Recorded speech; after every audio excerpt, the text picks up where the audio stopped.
আসসালামু আলাইকুম রহমতুল্লাহ। আজকের এই ভিডিওতে আমরা নাকের পলিপাসের হোমিওপ্যাথি মেডিসিনগুলো নিয়ে আলোচনা করছি। আমি লিখেছি শতভাগ কার্যকারী হোমিওপ্যাথি মেডিসিন। কেন লিখেছি? কারণ হচ্ছে আমি দেখেছি আমাদের অজানার জন্য অনেক সময় রোগী ভালো হয় না।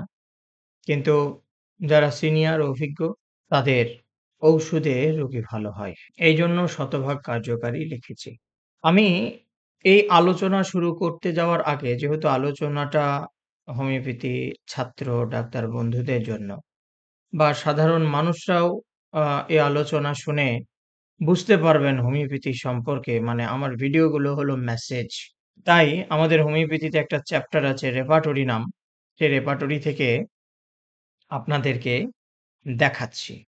আমরা যদি রেপার্টরিতে যাই, এটা হলো রেপার্টরি দেখতে পাচ্ছেন। A complete repertory. জমিও হোমিওপ্যাথি সফটওয়্যার থেকে আমি দেখাচ্ছি এবং বিশ্বের মধ্যে সবথেকে ফেমাস এবং দামি সফটওয়্যার হচ্ছে এটাই। আমরা যদি নোজে যাই, নোজে যাওয়ার পরে যদি আমরা পলিপস লিখি, আপনারা নিশ্চয়ই দেখতে পাচ্ছেন পলিপস। তাহলে এই পলিপসের আন্ডারে টোটাল মেডিসিন আছে ৭৯ টা, 79। চিন্তা করেন হিউজ রেমেডি ৭৯ টা।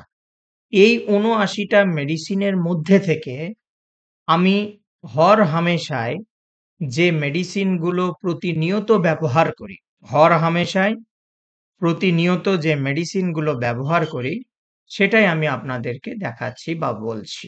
যেমন যে ওষুধটার নাম না বললেই না, সেটা হলো আ ইউকেরিয়াম মেরামভেরাম, লেমনা মাইনর, ফর্মিকা রৌফা, স্যাঙ্গুইনেরিয়া, ক্যানাডিয়ানসিস এবং নাইট, হুজা, ক্যালিব্রম, ক্যালকেরিয়া ফসফরাস, ল্যাকক্যান এবং ক্যালকেরিয়া আয়োড। এছাড়াও আরো অনেক মেডিসিন আছে। টোটাল মেডিসিন বলেছি 79, ৭৯ টা। কিন্তু যে রোগীগুলো ভালো হয়, এই মেডিসিনগুলোতেই ভালো হয়। আমার চেম্বারে, আমার চিকিৎসাধীন। ফলে আমাকে অবৈধ পন্থা অবলম্বন করে নাকে কোনো ধরনের অ্যাসিড, কোনো ধরনের মলম লাগিয়ে রুগীকে ক্যান্সার নামক মহামারী রোগের দিকে ঠেলে দিতে হয় না। মেডিসিনেই ভালো হয়। আচ্ছা, আমি আমার ব্যক্তিগত মত অনুযায়ী আমি পলিপাসকে একটা লাইফস্টাইল ডিজিজ এর মধ্যে ধরে থাকি বা বলে থাকি। কেন? কারণ হচ্ছে দেখেন আমাদের লাইফস্টাইলের উল্টাপাল্টার কারণে কিন্তু পলিপস হয়। আমার ঠান্ডা খেলে সমস্যা হচ্ছে, তো আমি ফ্রিজ থেকে একটা রিফ্রেশিং ড্রিংকস বা আইসক্রিম নিয়ে খাওয়া শুরু করেছি। আচ্ছা, আইসক্রিম কিছুক্ষণ রাখলে গলে যায়। আমি যে রিফ্রেশিং ড্রিংকসটা খাচ্ছি, আমি কোনো কোম্পানির কোনো ইয়ার নাম বলছি না। কেন ওটা একটু বাইরে রেখে দিলে যে পরিমাণ ঠান্ডা ছিল ওর থেকে যদি 50% বা 70% কমে যাওয়ার পরে খাই, তাহলে আমার কোনো ক্ষতি আছে? যদিও এগুলো খেলে আমাদের ক্ষতি হয়। তারপরেও চাহিদা, আগ্রহ এগুলো আমাদেরকে খেতে হয় বা খায়। খায়েশের জন্য খায়। তো কিছুক্ষণ যদি রেখে দিই সমস্যা নাই তো। আচ্ছা, তা না করে আমরা ফ্রিজ থেকে বের করেই খাচ্ছি। আমাদের দেশে দিন, দিন মানে উন্নয়নশীল দেশ, আমরা স্মার্ট বাংলাদেশের দিকে যেহেতু আগাচ্ছি, তাই সবুজ গাছপালাগুলো কেটে বড়, বড় রাস্তা তৈরি করতেছি। ফলে রাস্তার যে ধুলোবালিগুলো পাতা ধরে নিত, বাতাস আসতো, চলে যাইতো, না থেকে রাস্তায় উপস্থিত থাকতেছে। গাড়ি যাচ্ছে, আমরা চলার সময় নাকের মধ্যে ঢুকতেছে। ধুলা আর ধুলা, ধোঁয়া আর ধোঁয়া। ফলে আমাদের নাকের ভেতরে জীবাণু ঢুকতেছে, পলিপস গুলো অসুস্থ হচ্ছে, ফুলে উঠতেছে। এখন আমাদের উপায় কি? উপায় হচ্ছে আমরা যদি আ ওইটাকে পরিষ্কার করতে পারি, ক্লিন করতে পারি, তাহলেই ভালো হয়ে গেল। কিন্তু আমরা সেটা কি করছি না? করছি না। এরপরে ধরেন আমরা বাইরে যাচ্ছি। আমরা যদি প্রোটেকশন হিসাবে মাস্ক ইউজ করি, ধুলাবালি যদি না ঢোকে, অসুবিধা হচ্ছে না। তাই আমি মনে করি পলিপাস একটা লাইফস্টাইল ডিজিজ। আমরা যদি সচেতন হই তাহলে নিজেরাই এই রোগ থেকে মুক্তি লাভ করতে পারবো। তারপরে যখন অসুস্থ হই তখন আমরা ডাক্তারের কাছে যাই। অবশ্যই 100% যেটা ক্রনিক সেটা সার্জারি ডাক্তারের কাছে গিয়ে ইএনটি যারা সার্জন আছেন তাদের সঙ্গে আলোচনা করে উঠিয়ে ফেলতে হবে। কিন্তু ফার্স্ট স্টেজের গুলো প্রথম যাদের হয়েছে তারা অবশ্যই একজন অভিজ্ঞ হোমিওপ্যাথি ডাক্তারের কাছে যাবেন। প্রথমেই নিমিষ হয়ে যাবে, ভালো হয়ে যাবে। আপনাকে আর অস্ত্রোপচার, সার্জারি এগুলো করতে হবে না। আমার দৃষ্টিতে এই টিউকেরিয়াম ম্যারামভেরাম ওষুধটা সবথেকে বেশি আকর্ষণীয়। দেখেন, এই ওষুধটা তেমন পড়াশোনা না থাকার কারণে আমরা চেম্বারে কিন্তু খুব লিমিটেড ইউজ করি। খুব লিমিটেড। এবং এর কত পোটেনসি ভালো কাজ করে এটাও আমরা জানি না। আমি এই ভিডিওতে বলছি না কোন পোটেনসি ভালো কাজ করে, কারণ সাধারণ মানুষ শুনলে ওটা গিয়ে কিনে খাবে, ক্ষতি হবে। কারণ ঔষধ খাওয়ারও একটা নিয়ম আছে, তৈরি করার, ডাইলেশন করারও নিয়ম আছে, সেটা সাধারণ মানুষ জানে না। 10 থেকে 15 বছর হোমিওপ্যাথি প্র্যাকটিস করার পরেও অনেক ডাক্তারের এটা আয়ত্ত করতে মাথার ঘাম পায়ে পড়ে। এত সহজ কিছু না। তাই আমি সেটা বললাম না। যারা অভিজ্ঞ আছেন তারা তো বুঝতেই পারবেন। আচ্ছা, এই ঔষুধটাকে আমি দুটো ক্ষেত্রে একদম মজা মেরে ব্যবহার করি। একটা হলো কৃমির জন্য, আরেকটা হচ্ছে নাকের পলিপাসে। আমাদের স্যান্টোনাইন, সিনা এবং টিউকেরিয়াম ম্যারামভেরাম কৃমির জন্য প্রচন্ড ভালো কাজ করে। সেটা বলার বাইরে। বিশেষ করে রাত্রেবেলা যখন রোগী ঘুমাচ্ছে, মলদ্বারে চুলকানি শুরু। এই চুলকানিতে এমন অবস্থা, আর্সেনিক ফেল, অ্যাকোনাইট ফেল। এখন আপনি ওই আর্সেনিক আর অ্যাকোনাইট মনে করে দিয়ে কাজ হয়নি। লাগবে হলো টিউকেরিয়াম ম্যারামভেরাম। নাকের পলিপাস আপনি যদি বরিকের মেডিকায় চলে যান, স্পষ্ট দেখেন বরিকের মধ্যে লিখা আছে mucus with polyps, chronic cataract, সর্দি এবং নাকের মধ্যে থেকে সকালবেলা ঘুম থেকে ওঠার পরে ঝরঝর করে পানি পড়তেছে এবং নাকের মধ্যে সুরসুর করতেছে। মনে হচ্ছে যেন নাক দিয়ে শ্বাস যাচ্ছে সত্য, কিন্তু নাকের ভিতরটা বন্ধ হয়ে আছে। নাকের ভিতরটা বন্ধ হয়ে যাচ্ছে। ফুল কি শ্বাস ভিতরে যাচ্ছে না, কোথাও আটকে যাচ্ছে। নাকের মধ্যে কিছু হাঁটছে, ক্রাউলিং সেন্সেশন, আঙ্গুরের থোকার মতো, কখনো নাকের সামনে, কখনো বা ভিতরে হতে পারে। ম্যাজিকের মতো কাজ করে, ম্যাজিকের মতো কাজ করে। আমাকে এই ওষুধ ব্যবহার করে কখনোই অ্যাসিড লাগাতে হয়নি আমার এই হোমিওপ্যাথির ছোট ক্যারিয়ারে। আচ্ছা, 2 নাম্বার মেডিসিন যেটা আমার দৃষ্টিতে সেকেন্ড পজিশনে আছে সেটা হলো লেমনামাইন। লেমনামাইনর আপনাকে কখনোই মুখ ফিরিয়ে দেবে না, মুখ ফিরিয়ে দিবে না। ক্রনিক সাইনাস, দীর্ঘদিনের সাইনাস, দীর্ঘদিনের সাইনাস, সামনের অংশটা কটকট করে, এই জায়গাটা যেন ভারী হয়ে আছে। আপনি লেমনামাইনর ইউজ করেন তো, রুগীকে দেন তো। এটা লোয়ার পোটেনসি থেকে মাস, 2 মাস, 4 মাস, 5 মাসের ব্যবধানে উচ্চ পোটেনসিতে যান তো।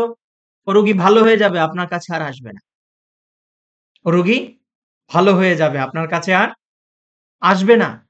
এখন রোগী যদি অসচেতন হয়ে চলাফেরা করে, আবার হয়তো 2, 4, 5 মাস পরে এসে বলবে, ডাক্তারবাবু তখনকার ওষুধ খেয়ে তো আমি ভালো ছিলাম। দেখেন তো আবার কদিন থেকে প্রবলেম হচ্ছে এবং অপারেশন করা হয়ে গেছে। আবার কোনো না কোনো কারণে পলিপস আসছে। অপারেশন করলেই যে পলিপস আর হবে না এমন গ্যারান্টি সার্জনও দিতে পারবেন। হতেই পারে, হতেই পারে। এই ক্ষেত্রগুলোতেও এই লেমনা মাইনর এবং টিএমভি ভালো কাজ করে এবং দীর্ঘদিন অল্টারনেট করে লক্ষণ অনুযায়ী টিএমভি এবং এলএমকে যদি আমরা ইউজ করতে পারি, ওটা আজীবনের মতো খতম হয়ে যায়। কথা আছে হোমিওপ্যাথি ঔষধ ধীরে ধীরে কাজ করে, চরম ভুল কথা। আজকে একটা রোগী দেখতেছিলাম 26 বছর ধরে ভুগে, আর ডাক্তারবাবুরা বলে দিয়েছে এটা আর হবে না। আপনার মৃত্যু পর্যন্ত এটা থাকবে। এরপরে হোমিওপ্যাথি ডাক্তারের কাছে আসছি। এখন এই যে ২৬ বছরের রোগ, হ্যাঁ গো, কদিনে ভালো হবে রোগী আপনাকেই আমি প্রশ্ন করছি। আপনি বলেন তো, আপনার বিবেক থেকে আপনাকে মেডিকেল সায়েন্স বুঝতে হবে। নেক্সট ইম্পোর্টেন্ট মেডিসিন হলো ক্যালিব্রম। ক্যালিব্রম বিশেষ করে বাচ্চাদের ক্ষেত্রে, বিশেষ করে বাচ্চাদের ক্ষেত্রে খুব আর্লি স্টেজে যাদের নাকে পলিপ দেখা যায়, একদম ঘন সর্দি লেগেই থাকে, বুকের মধ্যে ঘড়ঘড়ানি লেগেই থাকে, এদের জন্য ৩ টা মেডিসিন ক্যালিব্রম, ক্যালকেরিয়া ফস, ক্যালকেরিয়া আয়োড, ভুলবেন না। আর যদি এই সর্দির সঙ্গে রক্ত আসে, মানে ডিসচার্জের সঙ্গে মিউকাসের সঙ্গে যদি রক্ত আসে, তাহলে আরো একটা মেডিসিন মনে রাখবেন, সেটা হলো ফসফরাস।